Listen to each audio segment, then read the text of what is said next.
Swayam Prabha. Digital India. Educated India.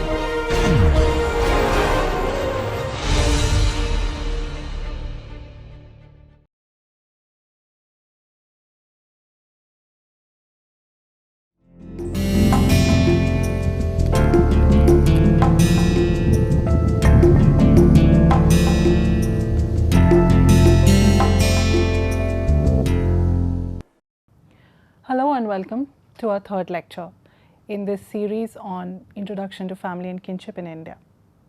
Today we are going to look at how the notion of blood is constructed within the anthropological study of kinship. The idea of blood is manifest and most important within kinship. We think of our relatives and our ties in kin through the idea of blood. Blood is not only that which flows in our veins, but has a larger notion. The saying blood is thicker than water has many meanings. It also means that kin always take care of kin. What is it about this idea of blood that makes it so essential to kinship? These and other questions are what we'll tackle in this particular segment. But before we go into looking at blood and its symbolism within Indian kinship, we have to look at the theoretical understanding of blood itself. David M. Schneider is regarded as the most important thinker within the anthropology of kinship. Schneider did what many anthropologists couldn't. He questioned the foundation of kinship itself. In his book, The Critique of Kinship, he questions the biological assumption that forms the study of kinship. He says that the idea that sexual procreation leads to kin is taken for granted in anthropology.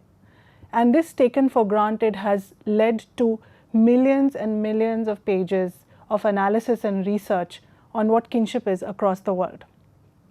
As a universal truth, Schneider says that it cannot be taken for granted. To begin a discipline based on an assumption which is not researched upon or questioned makes that discipline in many ways not reliable.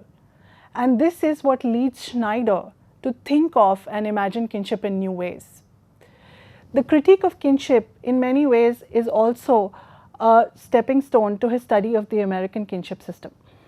In his book American Kinship, he looks at how American kinship is based not only on the idea of sexual procreation or the notion of what it means to be kin through marriage, but on the symbolic value of blood.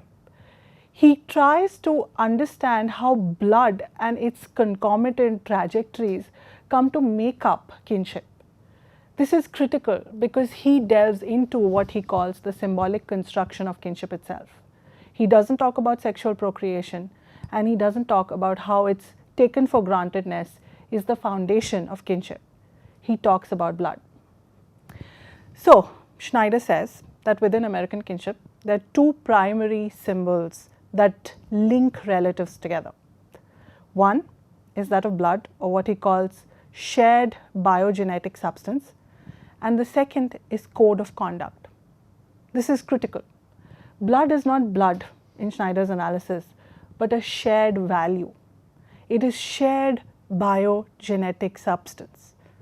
A long term like that carries many meanings. You have biology and genes coming together in a moment of sharing. Schneider is very clear that this shared biogenetic substance happens when a man and a woman come together to procreate a child. That bit we cannot forget. However, what the shared biogenetic substance means for a larger idea of kinship is what he's trying to understand. One of the things that he is very keenly observing about American kinship is that these two codes of shared biogenetic substance and code of conduct are linked in understanding what makes a person a relative. So, in American kinship and what becomes code for Euro-American kinship in later analysis that we'll look at in the following course, in the following lectures, the idea of a person as related to another person is through these two mediums. Now, what is code of conduct? Code of conduct, according to Schneider, is based on all relations that are laid down by law. The primary amongst this is that of marriage. Marriage or code of conduct is important, and in many ways marks the transmission of shared biogenetic substance. It may not also in many cases. However, the important thing about the code of conduct is that it is dissoluble. That is, a divorce can always break it. Or if you have adopted someone and then disinherited that person legally, that ends the relationship. The possibility of ending a relationship within code of conduct is always there. However, in case of shared biogenetic substance, the indissolubility of that relationship, makes it even more strong. What is it about shared biogenetic substance? Very important, and as we go into the other lectures, is the idea of sharing. You not only share blood or the symbolism of blood with your kin, you also share other aspects of relatedness. We will discuss that on the lecture with Janet Carsten and her idea of relatedness. But for the time being, for Schneider, the shared biogenetic substance can be traced through a very important idea, that of diffuse enduring solidarity. What is diffuse enduring solidarity? For Schneider, people who share biogenetic substance also share a sense of solidarity, togetherness, we feeling. This solidarity is not centered on a few people, but is diffuse and can be traced through generations. So a grandchild might feel solidarity for a grandfather, but he may also feel solidarity across his own generations to the fourth cousin. A fourth cousin the person may not really know about. This idea of diffuse enduring solidarity is also seen in emerging technological interventions in health. What a strange example to give, but actually one that makes sense. In recent studies, it has been found that many couples fearing inheriting the cancer gene trace their links to ancestors up to the third or fourth generation, or relatives they've never been in touch with, to find out if they might or can inherit cancer. In many ways, they are brought together to understand how this solidarity can work through shared blood or genes. Suddenly, blood is not as simple as water, is it? We are now looking at blood in a more different, in a more complicated idea. Schneider's notion of shared biogenetic substance does call out to blood, but has more complicated ideas attached to it. In fact, this whole notion of symbolism that he takes on later becomes the rallying cry for very important ideas that are studied within Indian kinship that we'll discuss now. But before I go into the discussion of blood and symbolism in Indian kinship, what is important to understand is that Schneider's idea of shared biogenetic substance comes to mark two very important things. First, the construction of the idea of the person, and second, the whole entry into the study of symbolic value within kinship. Now, what is the idea of the person that we are talking about? Is it just a person as itself, or a person in relation to other persons? This is critical, since Louis Dumont, who we have talked about earlier, said that caste in India stems from the idea that the Indian person is someone who is within the community, that the West and the East are different because Western individualism does not nurture togetherness, whereas Indian community nurtures not only togetherness but a sense of hierarchy which is complementary. I do not want to go into details of Dumont's analysis of the caste system here, but suffice it to say, this analysis marked the way in which we think about the East and the West as critical junctures in which persons and their individuality is made. For a long time, the idea of the Eastern person has been one who lacks any sense of individuality and is embedded in the community and the family. To a large extent, this is true. This is also evident in the way in which we think of the individual in India as individual. Anthropologist, sociologist Malcolm Marriott talks of the individual Indian person.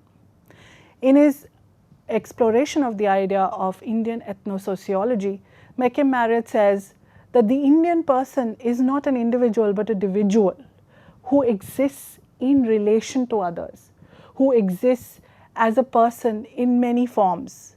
So you're not always just known by your name.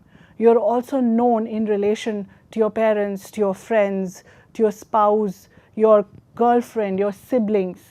This is important because it makes up the Indian person.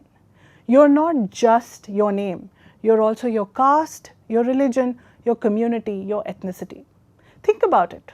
We always come with these other identities attached with us.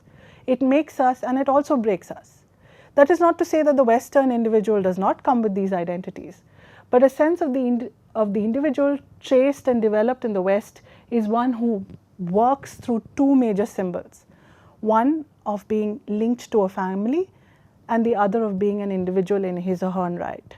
That is also very evident in Schneider's analysis when he says that code of conduct and shared biogenetic substance are two split identities that mark the Western person. They are separate from the Western person as he or she is. So as a relative, the Western person will always remember himself or herself in relation to shared blood or in relation to shared legal relations. And as an individual, he or she will remember himself or herself in terms of other achievements that he or she has undertaken. Again, that does not mean that the value of the family is not as important for the Western individual, but that it is not over-encompassing of the person's complete identity. Whereas in the East, according to Marriott, the Indian person is an amalgamation of his or her community, ethnicity, and family identity. Another example here to further drive home the point that Marriott is saying is how marriages in India are between two families rather than between two individuals. When you arrange marriages, two families come together to arrange the marriage of their son or daughter. It is never a marriage of two individuals alone. The big fat Indian wedding is a very good example of how diffuse enduring solidarity works and of how shared biogenetic substance and code of conduct come together. But most importantly, we must now talk about how the idea of symbolism comes to impact Indian studies of kinship and family. In the study of Indian kinship and family, most importantly, the idea of symbols works best when looked at in relation to what Monica Bock and Aparna Rao called the procreative ideologies. Both of them in their seminal volume on nature, procreation and culture talk of how certain ideas from Schneider's symbolic theory on kinship are used then to develop and think through the idea of procreation. What is procreation again? We are going back to the assumed nature of the sexual act, which leads to the birth of kin. But what is also important here is how we think through these categories. Thus, the most common idea that is prevalent within, for instance, the analysis of North Indian kinship is that of the seed and the earth. It's a very simple notion, but it encapsulates the idea of how sexual procreation leads to the birth of a child and decides which clan or group the child belongs to. The seed refers to the father's contribution, and the mother is the earth or the vessel that carries the seed. It's a very agricultural form of analysis, which Leela Dubey refers to in her study of anthropology and gender in India, and talks of how it embeds and qualifies inequality within India between the gender and sex relationship. However, what is important is that the seed and the earth symbolism is not restricted only to India. It is found also, as per Carol Delaney, in Turkey. It's a common notion which is found in different parts of the world. In Turkey too, the seed and the earth refers to the act of the male contribution to the birthing and identity of the child, where the mother carries the male sperm. Now this is interesting and how it develops an idea of kinship and family. It is also linked later and which develops into a larger theory of what is known as ecofeminism. Ecofeminism, lauded and started a few decades back, actually set an agenda for environmental activism where women could be involved. Why am I bringing in ecofeminism here? Because ecofeminism too draws from the symbolism of the seed and the earth. Vandana Shiva, one of the exponents of ecofeminism and perhaps the founder of the early thought process of ecofeminism, talks about the Hindu concept of Prakriti and Purusha. Prakriti is of course Mother Earth and Purusha is the human race, or in many ways the male essence. And it is in the coming together of these two that Earth thrives and develops and procreates and reproduces. It's the protection of these two elements that is essential to actually protect our environment. So the seed and the earth symbolism is essential to understand how we think about our relationships and our community through simple acts and through the idea of symbols. Blood as a symbol exists in very important ways in this. The first important study of seed and earth is done by Akos Ostor and Lena Fruzzetti in an article published in Contributions to Indian Sociology. They look at Bengali kinship in particular, which comes under the Indo-Aryan or North Indian kinship system, to understand how seed and earth has larger ramifications for the idea of kinship itself. As mentioned earlier, seed and earth carries with it certain basic conceptualizations. It means that the man's identity is primary for the child, and that the mother carries this identity for her husband and for her child. The mother's role is definitely diminished to that of one who carries the baby and gives birth to it, while fulfilling the demands and the values of the patri clan, something we have just studied in the last lecture on Dravidian kinship. Let us look at the image of Bengali kinship. Now, if you can see, according to Indian and Nicholas, the big group of people in Bengali kinship are known as the Atyo Shojon, or one's relative. The Atyo Shojon are primarily divided into three groups: the Emni Shomporker Atyo, or just so relatives, right here, the Atyo, or one's own, and the Nijar Atyo, or relatives based on behavior, attitude and sentiment. These are interesting categories. Fruzzetti and Ostor also talk about them and further develop them. The Atyo, or one's own, is primarily divided into two groups: Rokto, which in Bengali means blood, and Biye or Kutum, or relatives by marriage. The Rokto or blood relatives are further divided into far or dur and nikot or near. Now this can be a generational rule, or it could be within the same generation, it could be two generations. This could also be in the same generation or distant generations. So just to give you an example, the nikot would include your grandfather, grandmother, so your grandparental generation on both sides, your parents, your father and your mother. It might include your cousins up to the second level or the first level, depending on what you value. And it could also include other sets of people who are closer to you but are ambiguous in terms of their blood relation to you. We will discuss about that later.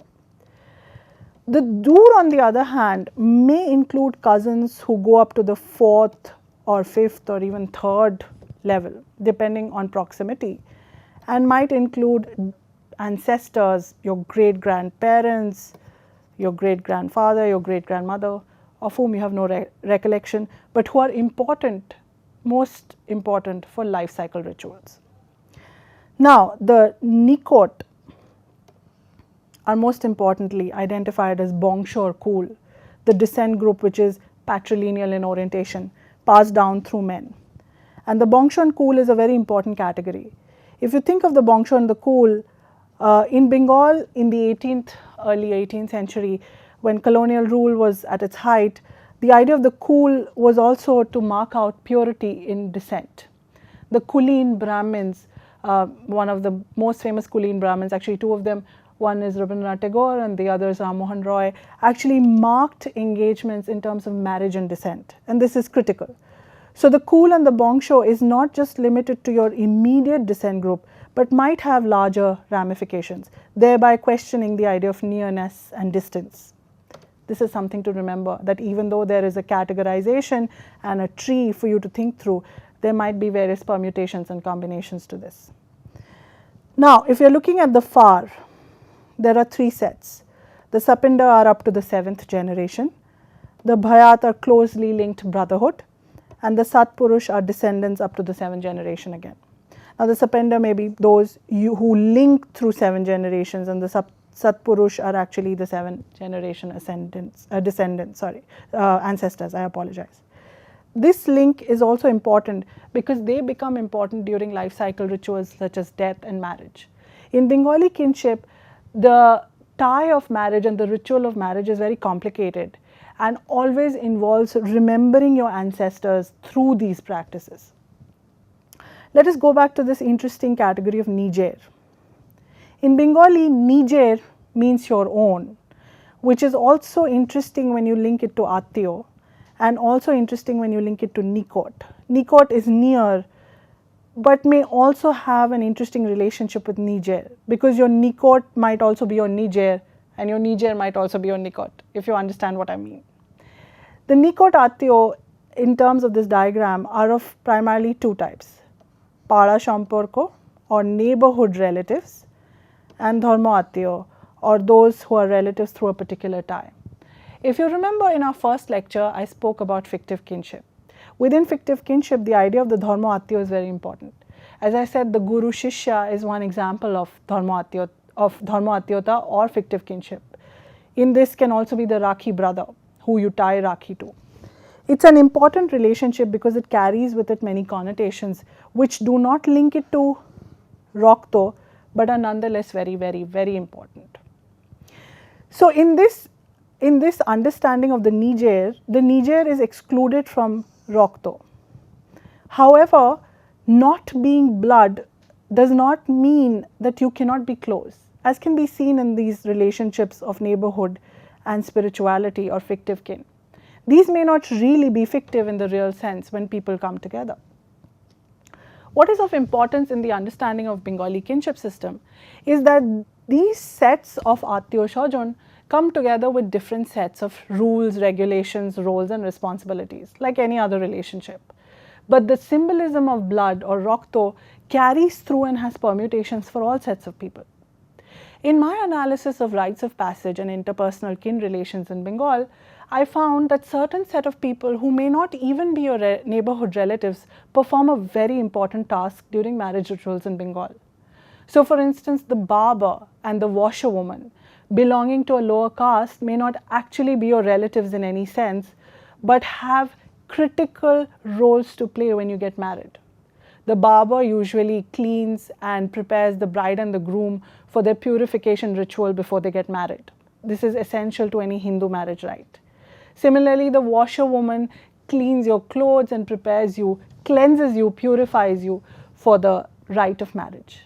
Now, this is important to understand how we think about relations and relatives, and they don't always exist in a grid. So, they may not be blood or Nijer or Emni Attiyo, but they have very critical interventions to make at times where kinship is at its height, such as death and marriage. Again, the barber and the washerwoman come into play during death rituals. It's only after the barber cleanses you of the pollution that you have incurred through the funerary ritual that you become important to the understanding of how kinship works and you are brought back to the world. This is critical to understanding in how blood works. It's also critical in understanding how blood is not just shared biogenetic substance. So if you think about it, the washerwoman who washes clothes that carry menstrual blood is as intimate as the person with whom you share biogenetic substance. This is important as Bock and Rao call, in terms of what Bock and Rao call a processual idea of kinship. What is a processual idea of kinship? The processual idea of kinship takes into account the flow of different forms of kinning. It can be through feeding, through cohabitation, through acts of sharing things. It doesn't always have to be blood. As we go later into the idea of relatedness, we'll understand how this notion works and how it is important to understand and critically analyze the idea of working through the notion and symbolism of blood. In coming back to the idea of how symbolism and blood works within Bengali kinship, Eden and Nicholas developed a whole new idea and new approach to looking at Schneider's notion of cultural symbolism. They looked at marriage and death rituals amongst the Bengalis. They developed the idea of rites of passage as being critical to looking at how blood and marriage is worked through. This is not a novel idea. Victor Turner has looked at rites of passage or rituals that mark critical moments in life to talk about how rites carry within them certain ideas of social relationships and what is allowed or not allowed. For Victor Turner, rites of passage involve a critical overturning of certain relationships. They are also, most importantly, processual in nature. Victor Turner is especially taken in by the annual carnival that many societies celebrate. The carnival carries a lot of meaning and symbolism. The carnival is also meant to overturn accepted social hierarchies such as the rich and the poor or inequality for one particular day. We have many rituals like that in India, but particularly the life cycle ritual is important to understand how blood and other forms of symbolism work for kinship. In particular, in Bengali kinship, the idea of death and marriage is predominant, but so are other minor rituals such as birth and also initiation rites. Frazzetti and Oster look at particular rites which are designated to women and that are designated to men. These carry their own symbolism and meaning. Thus, within a particular spectrum, symbols of kinship abound. It's not just blood in its very limited sense, but in the larger idea of what blood really means. If we had to look at how blood comes to take the kind of permutations and combinations it does take, we have to also look at the very interesting book by Steve Barnett, Akos Oster and Lina Frazzetti called Concepts of Person. In one particular chapter, the three authors look at how the cultural construction of the person is marked differently in Tamil Nadu and in Bengal. Yes, we are back to Tamil Nadu as in relation to our previous lecture. But here the focus on Tamil Nadu and Bengal is in particular with the idea of blood itself. All three authors look at the idea of the bad blood. Can there be bad blood? Yes, there is bad blood. Bad blood is often a metaphor for feuds and conflicts. This is important to understand that there might be, and there is often, massive bad blood among kin. But here the authors refer to bad blood in a very particular way. They talk of bad blood in terms of what and who is important to the notion of marriage itself. We are also connecting this conversation to the whole cross-cousin marriage conversation we had earlier. It is important to understand that cross-cousin marriage is not just a structural principle or a practice, but also carries with it other symbolism. And Oster, Frazzetti and Barnett show this with great success. In case of South India, Oster, Frazzetti and Barnett talk about two forms of blood ties, two forms and symbols of blood that emerge again from a notion of procreation. In Tamil Nadu, unlike Bengal, there is no seed and earth connection, but the idea of procreation leads to the development of two forms of blood or essence, one known as Uttampa and the other referred to as Uyir. Uttampa is something that is shared, that is male aspect and is shared by both men and unmarried women to a particular caste ancestor. Whereas Uyir is something that women pass on to their, primarily to their daughters, which remains unchanged. Please remember this. Uttampa is something that the fathers pass on, a male essence, and Uyir is something that the mothers pass on. Interestingly, on marriage, the woman's Uttampa changes to that of her husband's kin, but her Uyir remains unchanged. This leads to an interesting set of relationships. This means in many ways that you cannot marry the person who has your Uttampa or Uyir. That in itself is incestuous. Remembering what incestuous means for us, this is critical. So, if we had to develop a kinship diagram of how Uttampa and Uyir works, let us say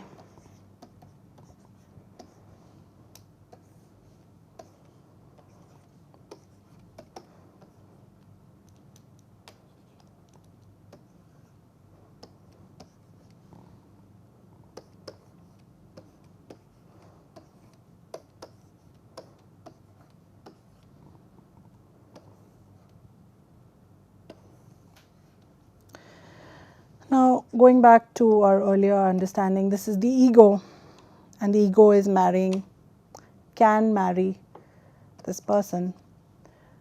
If the ego is fathers here and mothers here, and this is the mother's this is his sister, sorry, and this is the father's sister, this is the father's sister's daughter.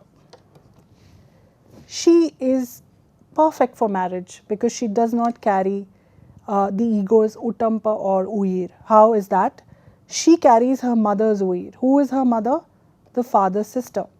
Now the ego does not carry the same uir because while the mother has passed it, his grandmother has passed the uir exclusively to the daughter. And his father, well, does not have that uir in that sense. And they do not share the same utampa because her utampa has changed on marriage to the father sister's husband's utampa. So in many ways, she's perfect. Similarly, the mother's brother's daughter would also be perfect for marriage because again, as the principle of cross cousins suggests, they do not carry the same utampa or uir. However, the problematic kin categories are mother's sister and father's brother. The father's brother will carry the same utampa, whereas the mother's sister will carry the same uir, thereby making any relationship with them incestuous. This is an interesting and an important way to look at the same cross-cousin principle that we have been looking at for the past 2 lectures. It brings in the question of bad blood and symbolism. It also brings into question how we think about procreation ideologies and how particular cultures carry their own sense of procreation. It is important that in the discussion of procreation and sexual relationships and the act of giving birth is the most important act of making blood. You just do not have blood, you make it. A child carries blood within it. To a later discussion on commercial surrogacy, where I'll discuss further how this blood comes to mark the child, it is important to understand that the act of carrying the child or parturition also has particular elements of the blood. So even though a woman's role is diminished in relation to the man in the conceptualization of the seed and the earth, the woman still makes blood for her child in her 9 months of labor. This is also the first stage of making the child.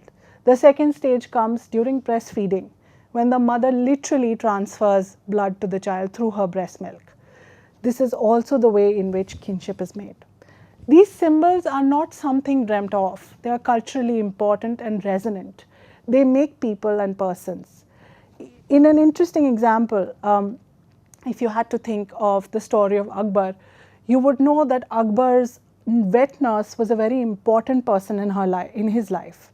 The wet nurse who breastfed him in his infancy actually has more of an important role in his court than his own mother, making it imperative to look at the importance of breast milk in making kinship. He gives her more importance than his own biological, and here biological is under scrutiny, his own birth mother.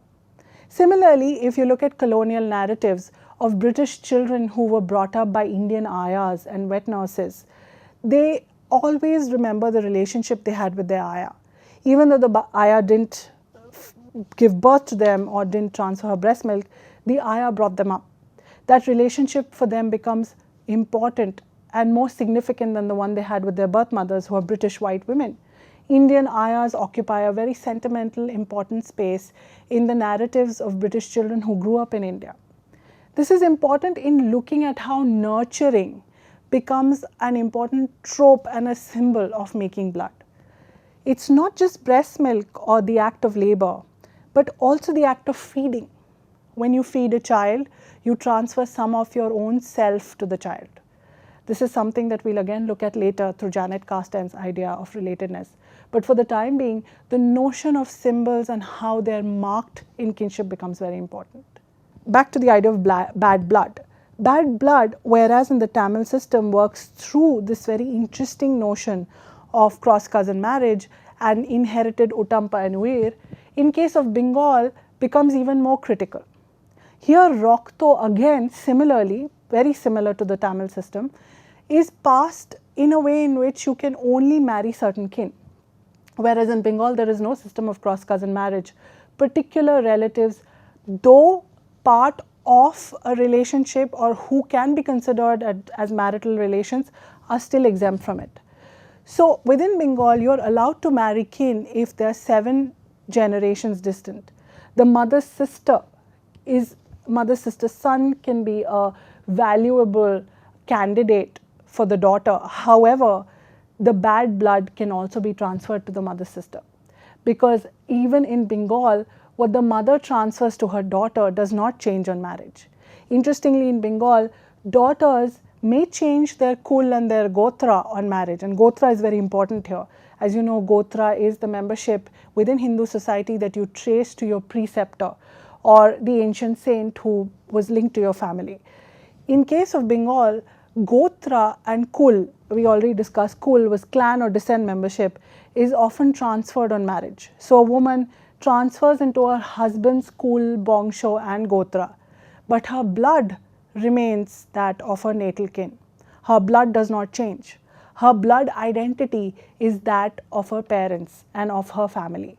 Thus, marrying into the mother's sister's family, even though they are distant and perfectly within the logic of wife givers and wife takers, mother's sisters are also wife takers, mother's sister's husband family are wife takers to the mother's family, they are still ineligible because the mother's sister and the mother carry the same blood, which they transfer on to their children. This is particularly important in thinking about bad blood, because one would like to think about blood being as it is, but it is not as it is. Blood changes many of its meanings and permutations within kinship. This is also seen in new contemporary studies, especially one by Jacob Kopman, where he looks at blood donation in India and thinks of how blood can be marked when kin get involved. We have seen numerous Hindi films where at the critical juncture, the estranged relative, son, daughter, husband, father comes into the hospital and donates blood, which matches that of the person or the patient who's critically in need of blood. Here, blood is not only symbolism, it also means larger things. It means that you may be estranged, distant, different, but ultimately your blood is what is important.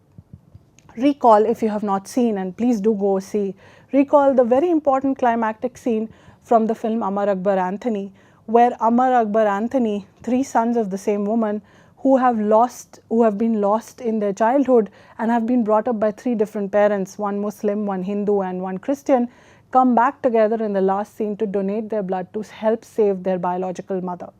It is both a parable of the nation and of an idea that blood is not only restricted to the family, but has extensions and ideas to the whole nation as well.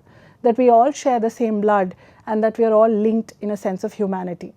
This is critical again to look at how symbols operate in thinking about kin and in thinking about our idea and identity. Thus, our identity is not limited, as I say again, to just the close kin group. It develops and grows. The use of blood symbolism is very important here. In the rallying cry of "Mujhe khoon do, main tumhe azadi dunga" is very important of how giving of the blood is also giving of your loyalty, of staking your claim in the nation ideal. And the family in many sense, as they say, is the nation. So, and the nation is the family. So Schneider's development and idea of this theory of symbols and blood comes down and has various permutations and combinations that then develops and becomes and takes different trajectories of itself. This is critical in understanding how not only Bengali, North Indian or Dravidian kinship work, but that blood and rokto or khoon have different kinds of meanings and develop their own trajectories. As we go into the idea of blood further, I would like to talk about how blood becomes even more important in thinking about emotionally. Continuing with the idea of Bengali kinship, Sarah Lamb's study of widows in Bengal looks at the idea of Maya or Maya Tan. Maya, as we know, refers to the idea of illusion and has many different kinds of notions attached to it. But the idea of illusion marks kinship relations very particularly. Sarah Lamb talks about widows in a village in West Bengal where they are unable to let go of their worldly desires because of this illusion of worldliness, happiness and domesticity.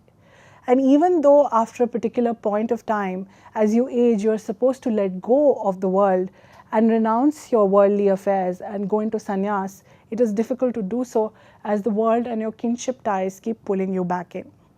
This is a very interesting idea as it becomes more, as Sarah Lamb develops it. So in the village in West Bengal where she studies widows, widows are grouped into 2 or 3 sets of people.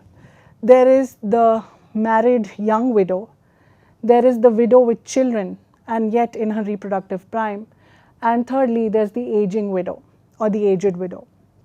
The young widow who is part of this larger discourse on child marriage and widowhood, which actually marked Bengali kinship and Bengali politics for a long time in the 18th, 17th, 18th century, is actually 18th and 19th centuries, is actually very important to understand how blood works. In case of widowhood in Bengal, any young widow who was in a reproductive prime, or in other words menstruating, could not be part of daily worldly life. She was a threat to the sexual order, to the idea of marriage, and because she was not with a husband or with any male kin, she had to be protected and put away. Sarah Lamb talks about how the whole persona of the young widow had to be changed. Her head was shaved, she had to wear white clothes, and she had to give up, most importantly, on warm food. She would have to have cold food such as rice or curd. Any warm food helps develop blood and sexual desire or heat within the body. This is important in considering that a young widow's sexuality has to be suppressed. She cannot go back to a life of the worldliness and of being married. She's a widow and she has to renounce it. For young widows, this is a difficult life, a practice which has been outlawed but still continues in many different permutations. Sarah Lamb's study done in the 90s, of course, builds on its own idea of what widowhood means. But of critical importance is the aging widow, who post-menopause has now become a woman who can now truly relinquish the world. Her heated body has gone, she has become cold, and there is no production of menstrual blood, therefore she is not of reproductive prime anymore and cannot bear children. She is, in every sense of the term, ready for the final stage of human progression of sannyas, where she must renounce life and go into the forest to find herself. However, what Lamb finds is that these elderly aging widows are unable to give up on the world. They are now finally in a position of authority, especially if they are mothers of sons. They are very important women who have a lot of authority in a patrilineal society. They have daughters-in-law to order, grandchildren to bring up, and the desire to relinquish the world and kinship and family ties becomes that much more difficult. When asked about renunciation, many of these aging widows talked about the pull of Maya, the pull of illusion,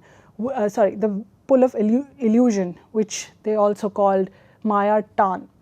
And this is important because continuously the coldness of their blood matches with the warmth of their blood.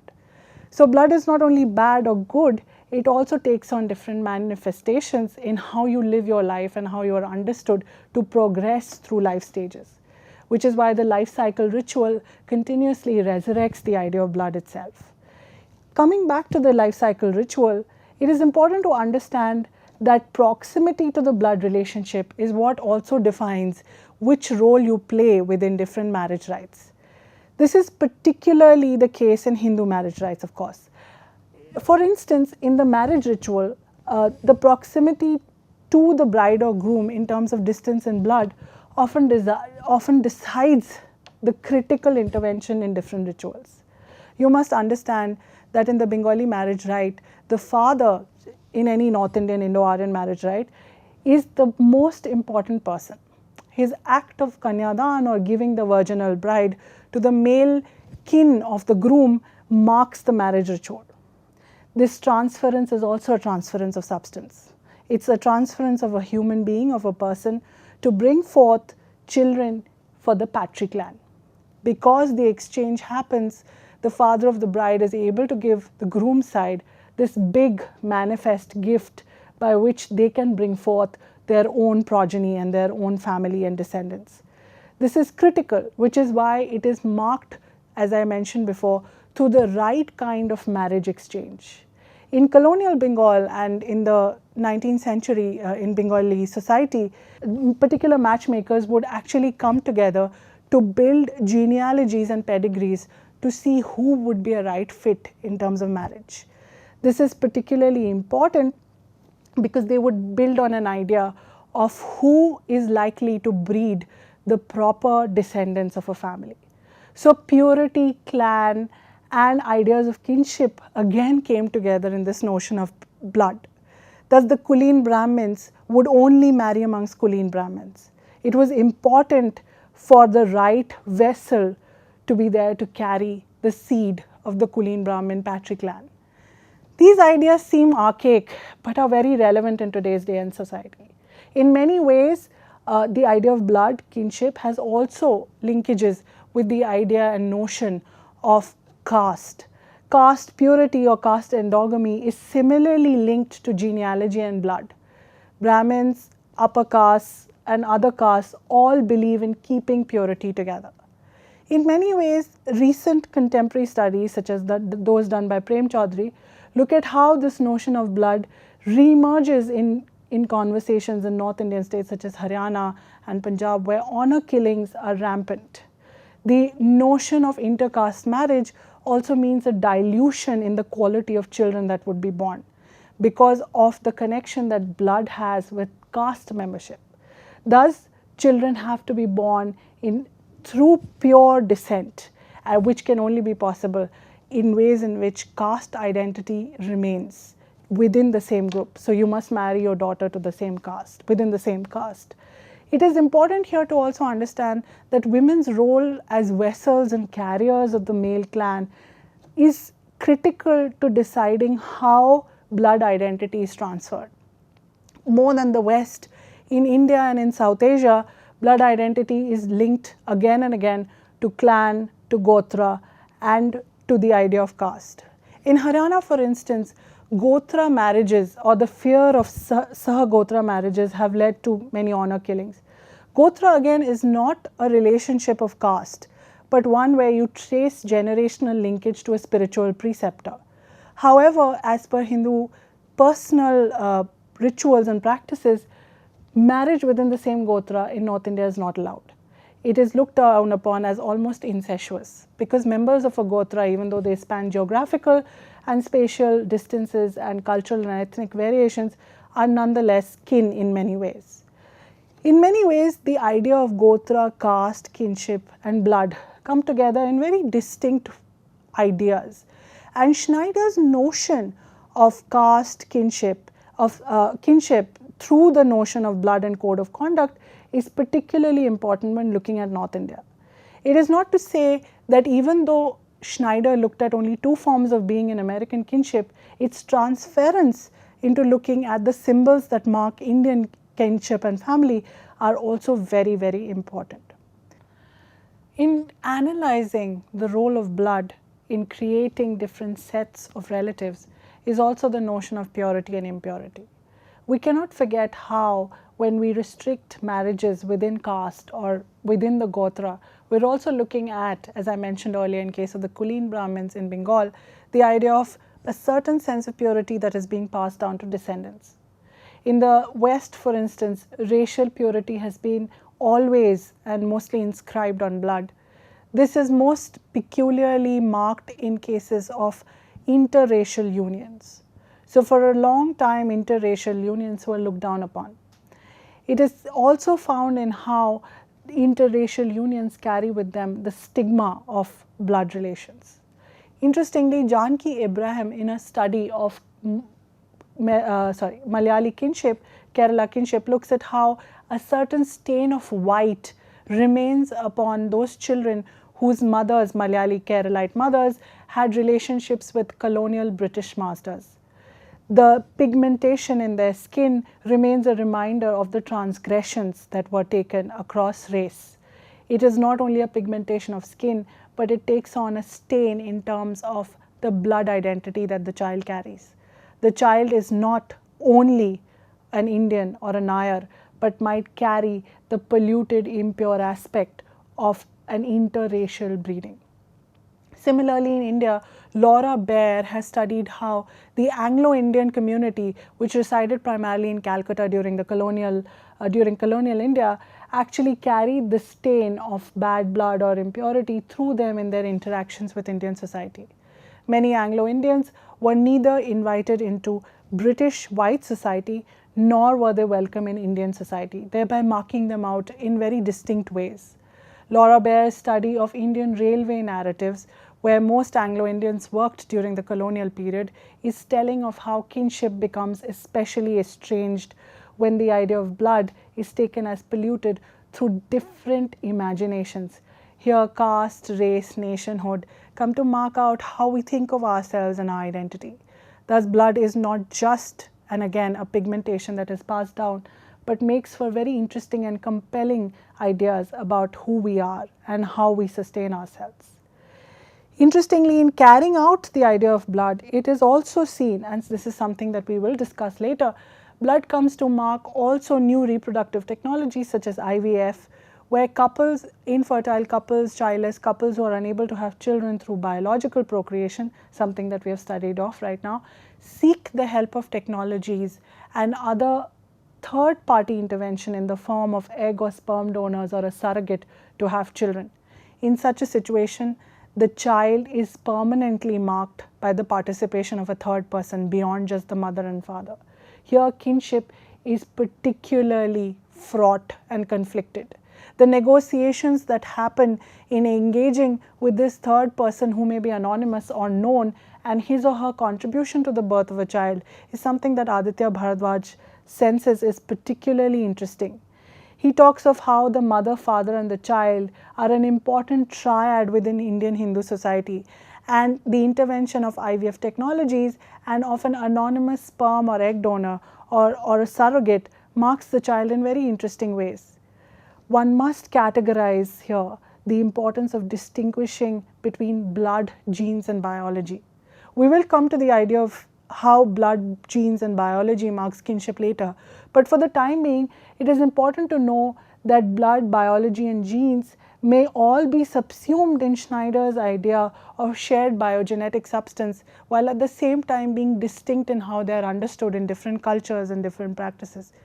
Blood may have very ideological connotations, while biology may be more in terms of sexual relationships, and genes has come to be more medicalized and scientized in how it is imagined within kin relations. However, all three have the potential to subsume and transfer into each other their collective sense of representation. People think of all three together and they think of all three differently. But in kinship, the way in which the three interact is most important. In conclusion, I would like to remember how Schneider goes back to biology, the very assumption that he critiqued in his book Critique of Kinship. In his study of gay and lesbian kinship in the United States, Schneider talks of how gay and lesbian kinship is not alternative form of kinship or a new challenge to our biological assumption of kinship, but one that goes back to biology itself. Schneider speaks of how gay and lesbian couples, in seeking the intervention of new reproductive technologies such as IVF, in having children through their own bodies, which otherwise are understood as desexualized or non-procreative, are actually resurrecting the biological importance of blood and genes. They are not rejecting it, as Kath Weston says gay and lesbian couples do, but resurrecting their intimate sense of how they would also like to be linked to children through a notion of blood and genes. This is particularly important in thinking about how blood can never be really washed away. It is and it will always be part of a stain of what we think of our kinship relations, whether good, bad, polluted, pure or impure. Blood, genes and biology are essential to thinking of how interracial, across caste, across creed and across religion relationships are marked through a sense of intimacy that may not be found elsewhere.